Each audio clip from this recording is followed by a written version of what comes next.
Yesu ashimwe cyane bakunzi bazaza Yesu TV, amahoro y'Imana bane namwe.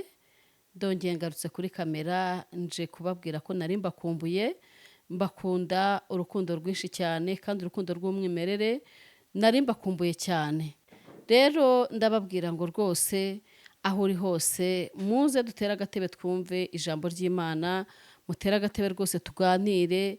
Nari maze iminsi niherereye ahantu, nari maze iminsi rwose ndi gusenga kandi nagize ibihe byiza nagize mu masengesho mazemo iminsi, ntago nayakoreye mu gihugu cy'u Rwanda, ariko ndagira ngo nkubwire ngo narahembutse, nawe nkwifuriza guhembuka mu izina ryera rya Yesu.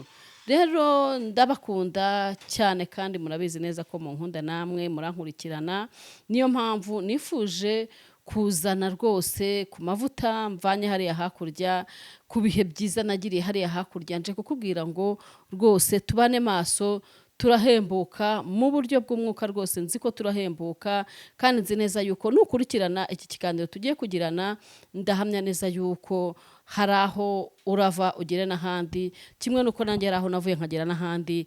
Umwami Yesu akomera umugisha. Reka dusengane Imana. Turagushimiye data mwiza wo mu ijuru, Mana yacu uhabwe icyubahiro. Tugushimiye umunsi w'umugisha duhaye kugira ngo tuwunezererwemo. Tugushimiye ko wemeye kuduha ko tuganira ku ijambo ryawe n'ubuzima. Tugiye kuganira Kristo ku bintu byinshi byubaka umurimo wawe. Uwiteka Nyiringabo Imana, ndahamya nashidikanya neza yuko uyu munsi hari benshi cyane bazumva iki kiganiro tugiye gutambutsa. Iki kiganiro kizabashe kurema imitima ya benshi, kizabashe guhindura, kizabashe gutanga agakiza, kizabashe Mwami Imana kugera kure, kandi Mwami tuzakuremo umusaruro mu izina ryera rya Yesu. Amen. Rero murakoze cyane mwebwe abakoze subscribe, abakoze share, mukomeze musharinge.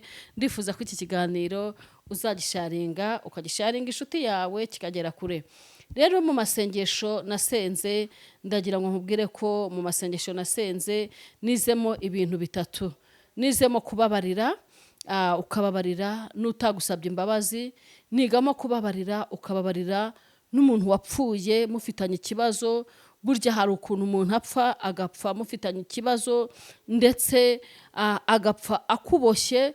Kugira ngo uriya mugozi uzawibohore biragorana, utaretse umwuka wera niwo wonyine ugusanga, ukakuganiriza, ukaguhishurira ko ugomba gusaba imbabazi n'umuntu wapfuye, kandi ibyo bintu bigira umumaro. Rero inshuti zanjye, akunze banjye, rero ni ukuri ndagira ngo nkubwire ngo kubabarira tuzi neza ko hari igihe bigora.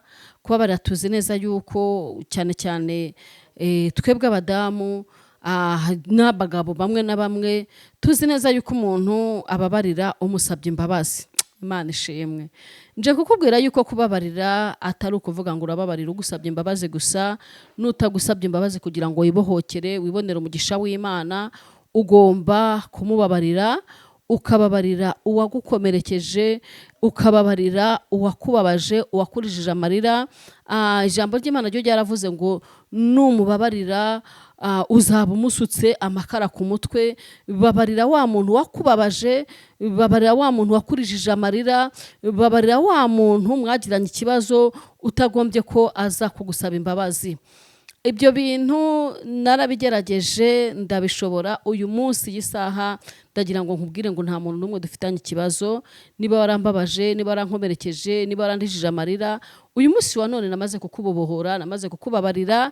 Ubundi wowe n'Imana ni mwebwe musigaranye ikibazo, kuko wowe uzasaba Imana imbabazi, ariko njye namaze kuziguha. Kandi nongere nkubwire ngo namaze kumenya neza yuko iyo ubabariye nawe urababarirwa. Yesu yatubabariye ibyaha byinshi. Yesu yadukuyeho ibyari bituremereye, yadutuye imitwaro yari tugoye. Ni ukuri pe, dusubije amaso inyuma tukareba ibintu Yesu yatubabariye, natwe byadutera imbaraga, bikaduha impamvu nyinshi zo gutuma tubabarira n'abandi. Rero ndakubwiye ngo babarira umwanzi wawe, wa wundi wakwiciye umubabarire, wa wundi wakugambaniye umubabarire, wa wundi watumye udakora akazi kawe umubabarire, wa wundi wakurogeye umubabarire, wa wundi mufite ibyo mwahuriyeho bikomeye bigatuma ubasha kumwanga umubabarire. Njyewe narakubabariye, wowe uzi ko wababaje umutima wanjye, wowe uzi ko wandijije amarira, wowe uzi ko hari ikintu wakoze kikambabaza. Ni ukuri pe, narakubabariye, n'Imana ubwayo uzayisaba imbabazi nayo ikubabarire. Nongera kwiga kubabarira n'abapfuye. Hari abapfuye dufitanye ibibazo, hari abapfuye tutavuga rumwe, hari abapfuye bitameze neza. Icyo nacyo nize kukibabarira. Imana ishimwe. Izo ni izindi mbaraga utabashe kugira ibihe byo gusenga ngo Umwuka Wera abashe kuguhishurira, ntabwo izo mbaraga wazibona. Izo mbaraga rero zishobozwa na Kristo. Mwanditsi wa Bibiliya yaravuze ngo tubishobozwa na Kristo duha imbaraga. Njyewe izo mbaraga Yesu yarazimbashishije, arazimpa.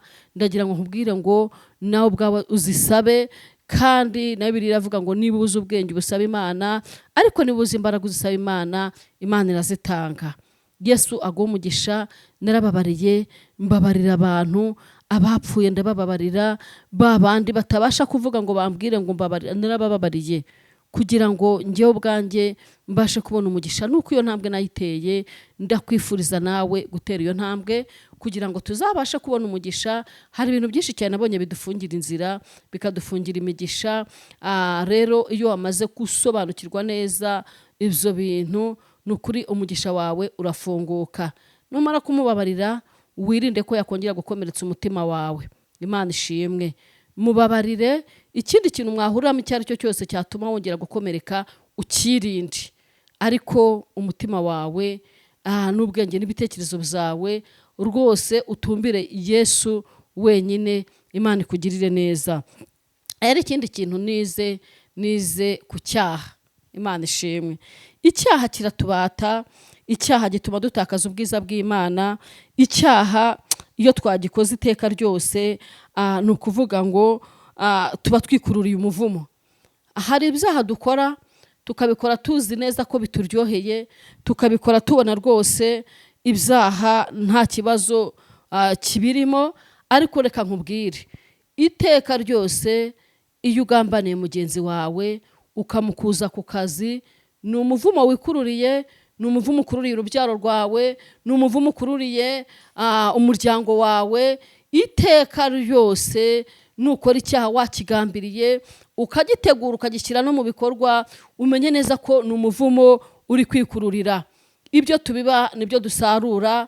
Hari ukuntu umuntu avuga ati byanze bikunze, uyu nguyu ahembwa umushahara munini, uyu nguyu afite amafaranga, afite inzu nziza, hari urundi rwego agezemo, ugakora ibishoboka byose ukumva yuko wahaguruka ukamurwanya, ukamugambanira, kubakoresha ukagerayo, ahantu hose ukagerayo, mbese ukarwana intambara ikomeye kugira ngo mwene so umurwanye. Haleluya. Ndagira ngo nkubwire ngo uriya ni umuvumo ukomeye cyane uba wikururiye. Niwikururira uriya muvumo kugira ngo uwukurweho, uzawukurwaho kubera yuko wamaze gusobanukirwa neza, ukamara kwihana, ukamara guca bugufi, ugasaba Imana imbabazi, kandi na mwene so ukamusaba imbabazi. Ni ukuri imbabazi ukazihabwa, uwo muvumo uzawukurwaho. Reka dusome amagambo y'Imana tugiye gusanga mu Baroma ibice 10, turahera ku murongo waho w'10, turongera dusome n'ahandi muri Yesaya ibice 59, duhere ku murongo wa 1 tugeze ku wa 9. Turereye mu Baroma haravuga ngo kuko umutima ari w'umuntu yizera akabarwaho gukiranuka, kandi akanwa akaba ariko yatuza agakizwa. Kuko ibyanditswe bivuga biti uwizera wese ntazakorwa n'isoni. Amena. Kuko umutima ari w'umuntu yizera akabarwaho gukiranuka, kandi akanwa akaba ariko yatuza agakizwa. Kuko ibyanditswe bivuga biti uwizera wese ntazakorwa n'isoni. Mwakira ijambo ry'Imana. Reka dukomeze tugende muri Yesaya ibice byaho 59, umurongo waho wa 1. Dusome mu izina rya Yesu. Turagera ku murongo waho wa 10 wa 2. Yesaya 59 haravuga ngo dore ukuboko k'Uwiteka ntikwaheze ngo ananirwe gukiza, n'ugutwi kwe ntikwapfuye ngo ananirwe kumva, ahubwo gukiranirwa kwanyu niko kwabatandukanyije n'Imana yanyu, ibyaha byanyu nibyo biyitera kubima amaso ikanga no kubumva. Erega amaboko yanyu yahindanyijwe n'amaraso, intoki zanyu zandujwe no gukiranirwa, akanwa kanyu kavuga ibinyoma, ururimi rwanyu ruvuga ibibi by'ibihwehwe. Amena. Aya magambo dusomye ni ukuvuga ngo ibyo dukora cyangwa se ibyo tubiba nibyo dusarura. Nubiba intonganya uzasarura intonganya, nubiba umujinya uzasarura umujinya, nubiba ubusambanyi uzasarura ubusambanyi, nubiba inzika uzasarura inzika. Imana ishimwe cyane. Nari ndimo nkubwira ngo niwatuza akanwa kawe uzakizwa. Twatuze akanwa kacu ibyo twakoze, kuko ibyo tubiba nibyo dusarura. Nahoze mbabwira yuko kwihana kwiza ni ukureka kugira ngo dutere intambwe yo kugera mu mugisha. Umugisha uraharanirwa. Kugira ngo ugere ku mugisha ni ukuba wawuharaniye. Natangiye mbabwira ko kubabarira, iyo ubabariye nawe urababarirwa, kandi ntago wajya kubabarira utabanje guca bugufi ngo usabe Imana imbabazi. Mbere yo gusenga Imana iteka ryose tumenyereye yuko tubanza tukayishimira, twamara gushimira Imana tukihana tukayisaba imbabazi, twamara kuyisaba imbabazi tukabona gusaba. Rero ntago wajya gusaba ugifite ikigutandukanyije n'Imana. Icyo dusaba cyose turagihabwa kubera yuko hari umugozi tuba twatandukanye nawo. Umugozi w'icyaha tugomba kubanza kuwuca. Nuca umugozi w'icyaha ukabasha kwitandukanya n'icyaha, ukabwira Imana ngo Mana dore nje imbere yawe, Imana izakugirira neza. Rero muri ibyo yuzuye umwuka aravuga ngo dore nambaye ubusa ndakwinginze unyambike. Iyo tugeze imbere y'Imana tuba twambaye ubusa ntitukabeshyanye. Iyo ushaka ikintu ubanza kwiyambura ubusa ukabwira Yesu ngo ngwino unyambike. Kwiyambura ubusa rero nta kundi ni ukwihana, ni ukwitandukanya n'ibyaha, ni ukwikuraho ibituremereye, ni ukwikuraho buri kimwe cyose cyatuma Imana itatubona ngo itwishimire. Rero nshuti zanjye ndagira ngo mbabwire ngo hari uruhisho Kristo agufitiye. Namaze kumenya neza yuko mu gusenga neza no mu kwatura neza tuhabonera umugisha. Twagiye tubona abantu benshi cyane babonye umugisha w'Imana, babonye amaboko y'Imana.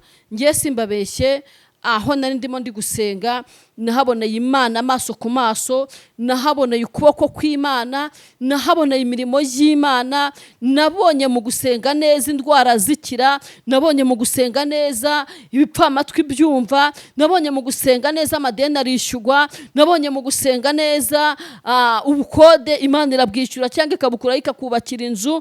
Nabonye mu gusenga neza Imana inyuranya ibihe. Imana ishimwe cyane. Narahezagiwe, ngira umugisha mu masengesho nasenze. Ndagira ngo nkubwire ngo abantu nasengeye, hari abantu benshi cyane bampaye ibyifuzo. Mbonera kubabwira ngo gusenga kwanjye Imana yarakumvise, kandi mugiye gutangira kubona ibisubizo by'amasengesho nasenze. Abari barwaye n'ukuri ndagira ngo mbabwire ngo hagiye kubonekamwe amashimwe. Hari abari bararwaye barabaroze rwose, Imana yambwiye yuko ibarukije, imbwira ko ibakijije. Hari abari baboshye, Imana imbwira yuko ibohoye imigisha yabo yari yarafunzwe n'abantu. Hari abantu babagiriye amashyari, bamwe babazirikira umugisha, babafungira amasezerano. Imana yambwiye ko ije gufungura imigisha yanyu. Hari abari barwaye imigongo, Imana yarabakijije imigongo yanyu rwose niwakira ubuzima. Kandi ikintu cya mbere ngiye kukubwira ni ukubanza kuzamura kwizera. Zamura kwizera kuko Imana ishoboye byose. Zamura kwizera kuko ari muganga uvura indwara zikomeye ndetse n'izoroheje. Zamura kwizera yuko Uwiteka ari we wenyine ushobora gukora iby'abana abantu batashobora.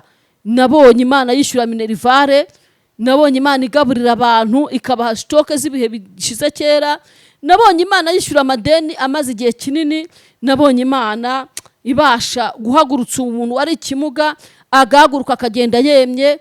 Nabonye abantu bagendera ku mbago Imana ikabakiza imbago bakazirambika hasi. Nabonye Imana ikiza imitwe, nabonye Imana ikiza diabete, nabonye Imana ihumanura abantu bahumanye. Rero ndagira ngo nkubwire ngo mu kubaho kw'Imana, Imana iravura, Imana irakiza, Imana irema ibitariho bikabaho, Imana itanga akazi. Yemwe nshuti zanjye, nabonye Imana itanga igikundiro, umuntu akagukunda nta kintu muhuriyeho, nta hantu muziranye, Imana ikabasha kukunezeza.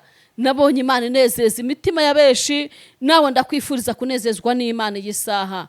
Ukuboko kw'Imana isumba byose ndagira ngo nkubwire ngo kugere ku buzima bwawe, kugere ku rubyaro rwawe, kugere mu nzu yawe. Ndakwifuriza yuko wumva Imana ku buryo wumva ko Imana uri kumwe nayo, ku buryo wumva ko Imana iri mu bugingo bwawe, ku buryo wumva ko Imana iri mu rubyaro rwawe, ku buryo wumva ko Imana iri mu kazi kawe. Nuhaguruka mu rugo ugiye mu kazi, wumve ko ugendanye n'Imana. Niwinjira mu rugo, wumve ko winjiranye n'Imana.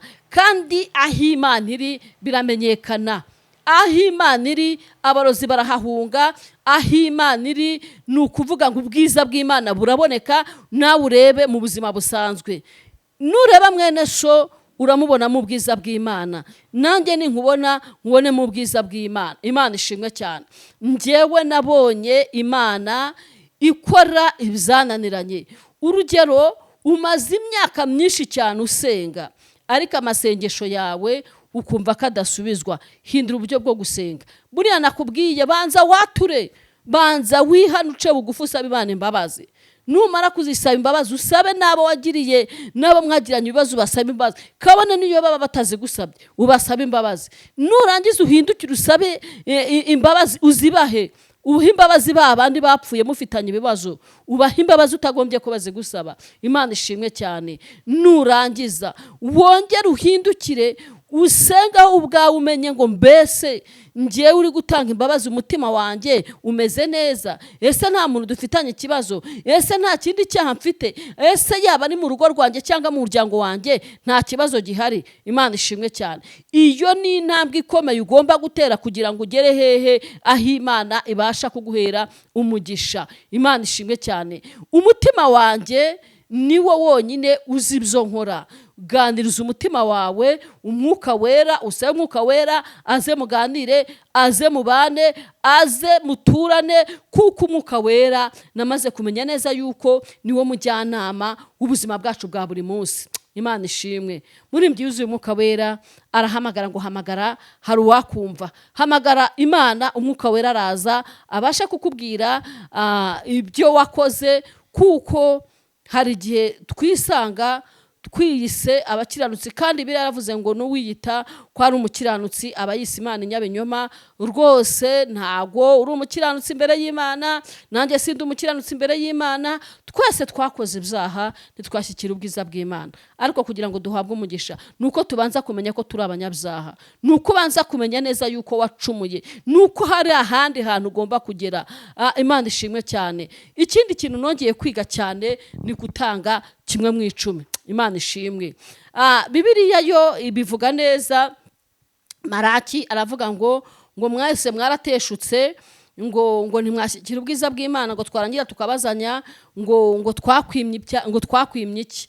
Nyamara Maraki aravuga ngo mwanyimye 1/10 n'imigabane n'amaturo bishyitse mu nzu y'Imana. Imana ishimwe cyane. Hari igihe tuza imbere y'Imana turi gusaba Imana akazi, n'urugero, tukaza imbere y'Imana turi kuyisaba amafaranga, tukaza imbere y'Imana turi kuyisaba inzu, tukaza imbere y'Imana turi kuyisaba ngo itugirire neza. Imana yamara kubikora tukayitera umugongo tukayibagirwa. Imana ishimwe. Muri Maraki ho harakomeza akavuga ngo nimungeragereshe 1/10 n'amaturo, mubone umugisha, murebe uko mutazaburaho muwukwiza. Imana ishimwe. Harakomeza aravuga ngo imivure yanyu izuzura imitobe, n'ibigega byanyu bizuzuramo ingano. Imana itugirire neza. Ni ukuvuga ngo nitugerageresha Imana amaturo, tugatanga 1/10, tugatanga amaturo, tuzabona umugisha, ndetse ngo tuburaho tuwukwiza. Rero uburyo ki nasobanukiwe mo neza, nasobanukiwe ko ushobora gusenga ugasengeshwa, umushumba wawe akagusengera, ukamara imyaka myinshi cyane musengera ikintu kimwe, cya kintu kimwe ntigikoreke, ariko wagera ku wundi mushumba, burya natwe abashumba turushanywa amavuta, burya natwe abashumba ntabwo tugira ikirere kimwe, hari uburi mu kirere cyo hejuru, hari uburi hagati, hari uburi gutangira, mbese twese tugira tape zitandukanye, ntago twese najya ngo nkubeshye ngo amavuta y'abashumba arangana. Hari umushumba ufite amavuta y'ibisubizo byihuse, hari ugira amavuta yo kwingingira intama, mbese twese ntago navuga ngo amavuta yacu ari ku rwego rumwe. Nanjye hari umushumba nubaha, n'undi hari undi yubaha, gutyo bitewe n'umuhamagara Imana yaduhamagaye n'amavuta Imana yaduhaye. Ntabwo yaduhaye amavuta angana. Rero wisanze icyifuzo cyawe wasengeye ku mushumba wawe, cya cyifuzo cyawe nticyatinda gukemuka, ariko ugeze ku wundi mushumba icyifuzo cyawe aragisengera gihita gisubizwa. Utegetse kwe kumushyira icya 10, cya cyifuzo cyasubijwe, byanze bikunde niba yaragusengeye wari umaze igihe kinini cyane uri umushomeri, tuvuga umaze imyaka 5 uri umushomeri, kandi usenga buri munsi n'umushumba wawe muri gusenga kugira ngo ubone akazi, ariko bikanga, wagera kundi mushumba ukamusengera, bigahita byemera, akazi kakabohoka, imigisha igafunguka. Utegetswe gushyira wa mushumba icya 10. Wa undi wagufunguriye umugisha utegetswe kumuhereza 1/10, kubera ko wa undi yarasenze biranga. Munyumve neza, yasenze imyaka 5 cyangwa 10 ari gusengera cya kintu cyanga kwemera, ariko ageze ahandi kiremera. Ntabwo rero uriya mushumba mumaranye igihe kinini azavuga ngo ni ngiye wabikoze, kandi ntago ari we, ni Imana yakoreye muri wa mushumba mugenzi we, biremera. Bashumba tubyumve kimwe, niba ngusengeye bikanga, intama yanjye kazi wawe ugasenga bikemera, yemerewe kuguha icya 10. Nanjye nihagira uwawe uzi wanjye byaranze nkamusengera bikemera, yemerewe kumpa icya 10. Imana ishimwe cyane. Narasobanukiwe, Mwuka Wera yaransanze arangenderera, numva ndabyumvise, ndanabisobanukiwe rwose. Abashumba tujya tubipfa, ugasanga umushumba aravuze ati icya 10 kijyanye hariya, kandi atariho yakakijyanye. Umva muntu wumvishe ubu butumwa, icya 10 kigenewe abashumba gusa, ntago icya 10 kigenewe abavuga butumwa, ntago kigenewe abahanuzi, icya 10 kigenewe abashumba babyerejwe. Imana itugirire neza. Rero nshuti zanjye, nubona byanze, hakagira undi rwose umwuka kuyoboraho, ukamusengera akagusengera bikemera, rwose jyana icya 10 cyawe n'umutima ubohotse, agusabira umugisha, agufungurire akazi kawe karuhijeho, agufungure business yawe biruhijeho, agufungurira kugeze kure, kubera yuko uriya niwe ufite urufunguzo rw'akazi kawe. Rero kubivuga ndamya neza yuko hari bamwe birarya mu matwi, hari bamwe tutari bubyumve kimwe, ariko narabisobanukiwe. Mwuka Wera yarangendereye, aransanga, anyereka ko ibyo bintu ari ukuri. Niba nawe uri uwanjye, ukaba rwose twarasenganye bikanga, hakagira ahandi ujya bikemera, rwose nugerayo bikemera, 1/10 uzagitangeyo, ni ukuri nta kibazo. Kandi nawe niwumva byaranze ukaza nkagusengera bikemera, wemerewe kuma 1/10, kuko ndacyemerewe. Imana ishimwe cyane. Rero ibyo ni bimwe mu bintu Mwuka yampaye, yamishuriye mubwo nari ndi muri aya masengesho. Aya masengesho yaranzyoheye, aya masengesho numva nkomeje kuyakunda no kuyakumbura, kandi n'ukuri nawe nabikwifuriza ko ugomba gufata umwanya ukiherera ugasenga Imana.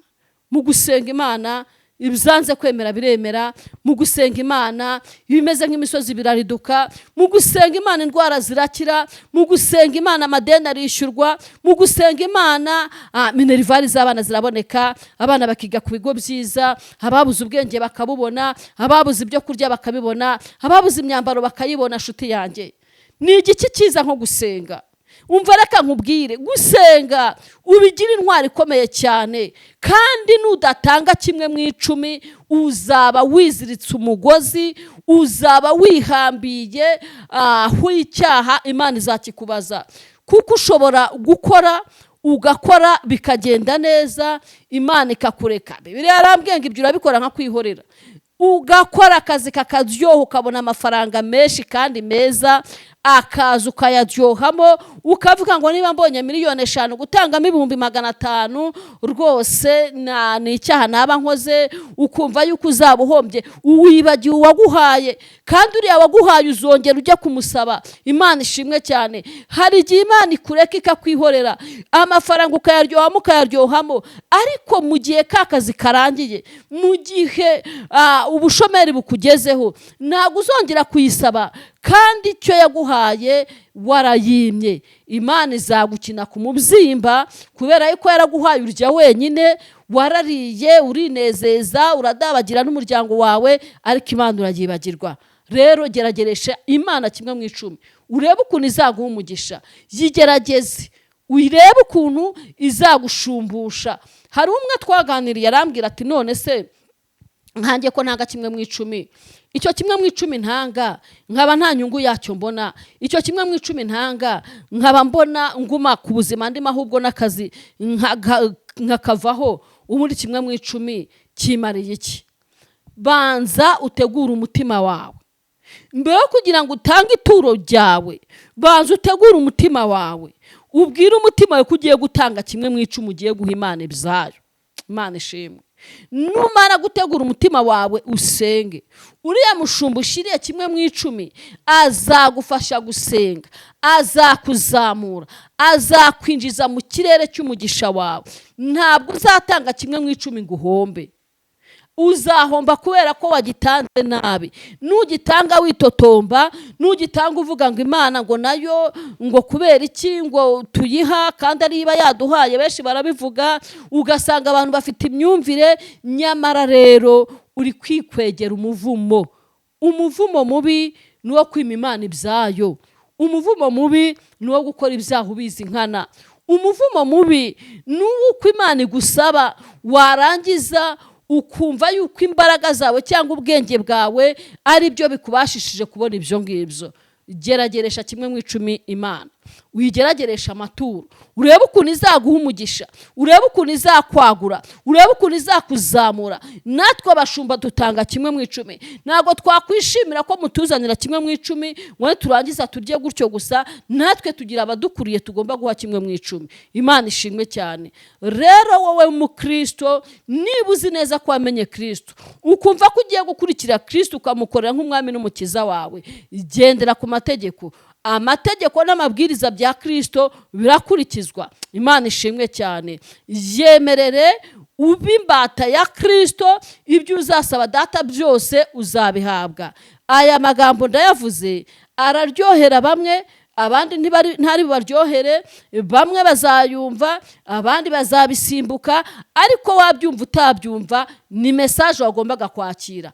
Iyi message ikugere mu matwi iteka ryose, ujye uyakira uzi neza ko niba Imana iguhaye nawe ugomba kuyiha. Yigabanye. Niba ubonye 100,000, 10,000 ntago ari ibyawe. Niba ubonye 500,000, 50,000 ntago ari ibyawe, ni iby'Imana. Yigerageze, ariko yigerageze nawe urebe. Gerageresha Imana 10. Niba umuntu aguhesheje umugisha, gerageza Imana. Uragerageje Imana, Imana nirangiza ikwime, none se yakwima gute? Imana ishimwe. Haravuze ngo twagiye kubaza Imana ngo Imana ngo yaratwimye. Imana ishimwe. Imana yakwimye iki? Imana yakwimye iki? Abenshi bashinga urubanza, ugasanga umuntu ashinze urubanza imbere y'Imana, ugasanga umuntu agiye kuburana. Uraburana n'Imana se wayitsinda? Imana ishimwe. Ngira niba waburana n'Imana ukayitsinda, ntago watsinda Imana, kuko Imana iteka ryose ni Imana. Uriho ku bwayo, ubuzima ufite ku bwayo, imibereho yawe ni ku bwayo, kuburya ukanywa ukagenda ku bwayo. Umugambi w'Imana ku buzima bw'umuntu ni mugari, kandi icyo Imana ikugambiriyeho ni cyiza. Imana igambiriye kukugirira neza, Imana igambiriye kuguha umugisha. Izaguha umugisha, izawugwiza kuri konte yawe, izawugwiza mu mirima yawe, tungo yawe, izawugwiza mu rubyaro rwawe, izaguha umugisha ugere no kubuzukuruza n'ubuvivi n'ubuvivure bwawe. Nugendera ku mategeko y'Imana, ukagendera ku by'Imana ikuyoboye, icya mbere uzabanza wihane, icya kabiri usaba imbabazi. Numara gusaba imbabazi nawe uzitange. Imana ishimwe. Gusaba imbabazi no gutanga imbabazi ni ibintu bibiri. Uzazisaba, numara kuzisaba nawe uzitange. Numara gutanga imbabazi ni ukuvuga ngo ikizakurikiraho uzongera usaba Imana. Icyo uzasaba Imana nikiguha nawe uzongera uyigerageze. Mu kuyigerageza uzayiha ibyayo. Nurangiza utegereze umugisha Imana itanga. Rero Imana yo mu ijuru ibaha umugisha. Ndumva impamba nari mfite cyangwa agaseke nari mfite nako ngako, mfite byinshi navuga kuko narize, kandi nawe wige usaba Umwuka Wera akusure, akuganirize, akugenderere. Nzi neza yuko tuzahura muri comment. Unyemerere duhurire muri comment yawe uzabashe kuvuga uko byumva. Njya nkunda kubwira abantu banyandikira komanteri mu gikari oya. Ukuri kwawe kose gushyire muri komanteri mu kiganiro. Gushyiremo niba ari yego, niba ari inama, buri kintu cyose ugishyire muri komanteri. Uzabonamo ibisubizo, nzabasubiriza muri komanteri. Ntazagira umbariza mu gikari, ibyo mumbaza byose nzabasubiriza muri komanteri. Numbariza mu gikari sinzagusubiza, ariko muri komanteri nzagusubiza. Rero amahoro n'umugisha biva ku Mana bibane namwe. N'umukunzi wanyu bakunda cyane, kandi mbifuriza gukomeza kugubwa neza no kugira ibihe byiza by'amasengesho. Imana ibaha umugisha mwinshi cyane. Ciao ciao.